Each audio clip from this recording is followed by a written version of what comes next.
올 여름 이적 시장 뭐 아직 많이 남았어요. 뭐 8월 말까지니까 한 달 넘게 남았는데 가장 기억에 남는 뭐 키워드나 사건 있습니까? 키워드나 사건 사우디죠. 아니 왜냐면 예. 그러니까 이제 난 더 유럽에서 볼 수 있겠다라고 생각했었던 선수들이 예. 지금 사우디를 엄청 가고 있고 제가 개인적으로 이제 가장 좀 응? 했던 건 일단 뭐죠? 네베스. 아 근데 네베스. 맞아. 네베스는 그거 그랬어. 너무 어린 선수라. 저 의외였어요. 당연히 이제 좀 더 강팀으로 갈 거다. 유럽 내 강팀으로 그래 갈 거다. 울버햄튼 쪽에 혁신을 좀 많이 했잖아. 되게 좀 네베스를 이제 예. 예전에 챔피언십 울버햄튼에 있을 때부터 많이 봤으니까. 예. 그래서 뭔가 좀 충격적이긴 했죠. 그리고 밀린코비치 사비치도 맞아.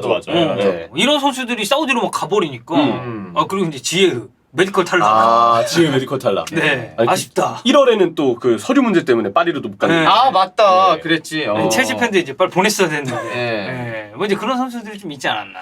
그러니까 금액이 진짜 어마어마한 것 같아요. 그러니까 중동이 그러니까 우리 아시아 챔피언스리그 볼 때 요즘에는 많이 나눠서 하긴 하지만 심리적으로는 그래도 우리 한국보다 좀 가까운 편이라고 저는 생각을 하긴 하는데 그래도 여전히 유럽 축구에서 제일 잘하고 유망한 선수들은 한복판에 남아있는 게 좀 국룰 같은 느낌이었다가 이제는 안 그런 것 같아요. 근데 이제 또 네. 어제 저희가 사실 이제 형철이랑 종윤이 형이 얘기를 했잖아요. 음바페 지금 네. 이제 뭐 계약이 좀 뭐 투어 제외되면서 어쩌고저쩌고 했다. 근데 맞아요. 사우디가 참 뭐 여기 이제 막 이적료를 이제 좀 투입을 하려고 한다. 근데 저는 이제 그거 처음 봤을 때 이적료 뭐 많이 주겠지. 근데 아니 이렇게 많이 줄지는 몰랐거든. 저도 그냥 뭐 해봐야 그래도 이 음바페에 대해서 파리가 매겼던 이적료를 조금 상회하는 정도의 이적료겠지 생각을 했는데 저 들어보지도 못한 금액이 나오더라고요. 아니 예전에 우리가 파리가 네이마르 데려갔을 때도 나는 그치, 저게 그치. 되냐? 되네요. 막 그치, 이랬거든. 그치. 근데 맞아. 되더라고. 그게. 맞아요. 근데 이제 그 차이는 있죠. 이제 파리는 어쨌든 유럽의 구단이고. 그리고 아니 도시가 주는 임팩트도 엄청 네. 큰 네, 곳이고 아무래도. 사실. 네. 더군다나 이제 그때 파리는 어쨌든 우리가 네이마르를 영입함으로써 이제 또 비기어에 대한 막 이런 야망을 느낌. 막 드러내는. 근데 사우디에서 이렇게 돈을 투입하고 땡기는 거는 저는 좀 느낌이 많이 달라가지고. 그래서 비단 금액이 얼마 정도죠 지금? 지금 로마노 얘기를 네. 들으면 일단 공식 비드를 제출을 했대요. 협상을 네. 하려고. 그래서 이게 3억 유로라고 하더라고요. 근데 4,200억이에요. 3억 유로면은 웬만한 구단 하나 사겠는데요. 아니 뭐 진짜 뭐냐? 뭐 그러니까 유럽 내 명문까지는 안 되겠지만 안 되겠지만 약간 변방 느낌으로 가면은 3억 유로면 산다니까. 사죠. 저 정도 네. 구단자 할 수 있어. 말도 안 된다. 네. 그래서 그러니까 파리는 이미 음바페가 그 레알과 이제 그런 계약에 좀 합의를 했다라고 확신을 하고 있는데 일단 지금 상황에서 음바페랑 아릴라 사이에 대화는 없대요. 근데 이제 파리 입장에서는 그래서 이제 금액이 들어왔을 때 이 비드에 대해서 이제 받는다. 이제 요런 얘기가 계속 나오고 있으니까. 근데 저 돈이면 파리 입장에선 받고 싶지 않을까? 파리 입장에선 거절할 이유가 그러니까 파리 입장에선 그렇잖아. 일단 파리는 이번에 안 팔면 내년에 FA 요. FA를 내줘야 되는데 그거 싫어서 지금 너 예. 계약 연장해 아니면 그냥 지금 당장 나가 이 느낌으로 지금 음바페하고 싸우고 있잖아요. 근데 사우디에서 갑자기 야 4천억 원을 지를게. 그러면 역시 하면서 카타르 사우디 이렇게 악수하고 하는 거지. 아니 그러니까 좀 그런 느낌이지. 뭐 파리가 돈이 없는 클럽은 아니에요. 그렇죠. 엄청 예. 부유한 클럽이야. 예. 근데 4천억? 그거 있어요. 아무리 부유한 자여도 돈을 거절하진 않습니다. 당연한 거 아닌가요? 부유한 구단도 마찬가지고 그럴수록 오히려 돈을 더 찾게 되고 그 돈을 어떻게 활용해야 되는지 노하우를 알고 있는 구단이자 인물들이에요.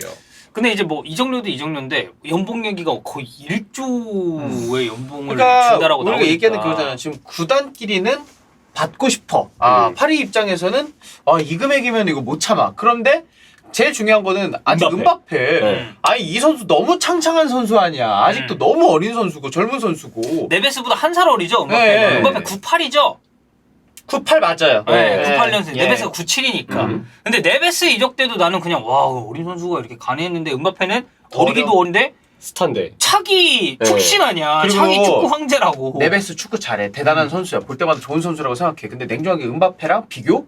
하면 음바페 입장에서는 열받는 실례지. 수준 아니야. 포지션도 일단 다르고 스타성이 그러면은 다르고. 음바페 입장에서는 음바페를 이제 좀 구슬리려면 말도 안 되는 조건이 필요한 거냐. 근데 그게 연봉인데 연봉이 1조 아니야 지금. 그러니까 그 1조라는 금액 자체가 연봉을 1조로 때릴게요가 아니고 일단 이 2억 유로가 나오고 있는 연봉 얘기예요. 이것도 네. 세계 최고입니다. 왜 2,800억이니까. 여기에 추가적으로 뭐 상업적인 그런 뭐 협정 같은 이런 거에 뭐 초상권 뭐 100%다 포함돼서 총 이 패키지가 1년간 7억 유로. 그러니까 9,928억 우리 한화로 한 사람이 이 정도 되거든요. 야 그냥 1조라고 하자. 네, 1조. 일조라고 1조를 하자. 때려 박는다는 거야. 그 제일 중요한 건 은바페가 나이가 어리기 때문에 네. 계약 기간을 얼마나 제시했는지는 모르겠지만 어쨌든 이 계약 기간을 떠나서 은바페는 이 제안을 받고 사우디에서 조금 뛰다가도 언제든 다시 유럽으로 들어갈 수 있어요. 아니 그래서 나이가 이게 저리잖아. 뭐 24년에 레알 이적하는 거를 뭐 그냥 오케이 하겠다 뭐 이런 야, 얘기도 있어요. 이러면 진짜 이러면 대박이죠. 아니 그러니까 그거 아니야. 은바페 입장에서는 은바페는 근데 뭐 이제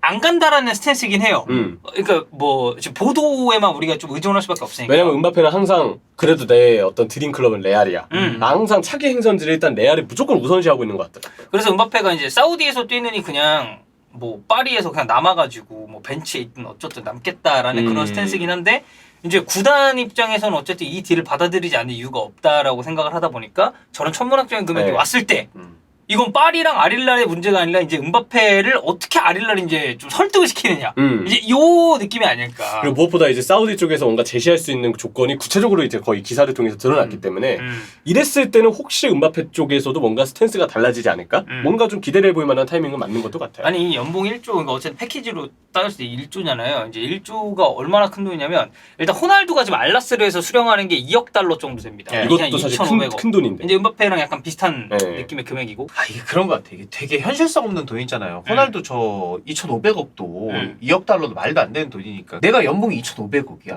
근데 1조 준다고 여기서 오래? 나는 2,500억이면 내가 사고 싶은 거 다 살 수 있는데. 나는 안 가도 될 것 같은데 라는 생각을 하게 되는데 여기에는 슈퍼스타들은 이런 금액을 그래도 언저리까지 받아본 선수들이니까 또 다르겠지. 네, 아니 저는 2,500억 주죠. 1년 1억 바로 은퇴합니다. 그러니까 나랑 덕현이는 저 정도 금액이면은 뭐 5천억 1조? 뭐 저는 이 금액이면 돼요 나 하고 250억이어도 1년 뒤에 은퇴한다. 250억도 엄청나게 많은 돈이야. 엄청 큰 돈이야. 사실 100억만 있어도 저 은퇴할 수 있을 것 같은데. 네, 그러니까 예. 얘기하세요.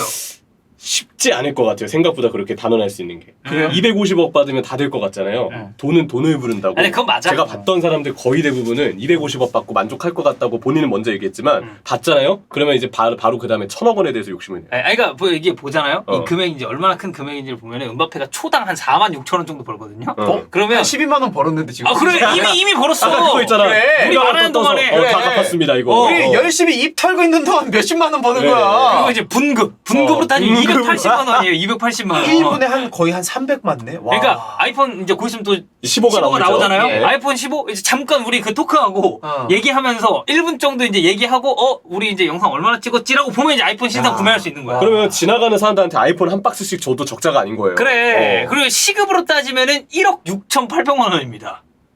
시급이요. 시급이 한 이렇게. 시간에? 네. 한 시간에 1억 7천이라고? 네. 야 이게 진짜 말도 안 되는 돈이구나. 말도 안 되는 금액이지. 아니 1억 6천?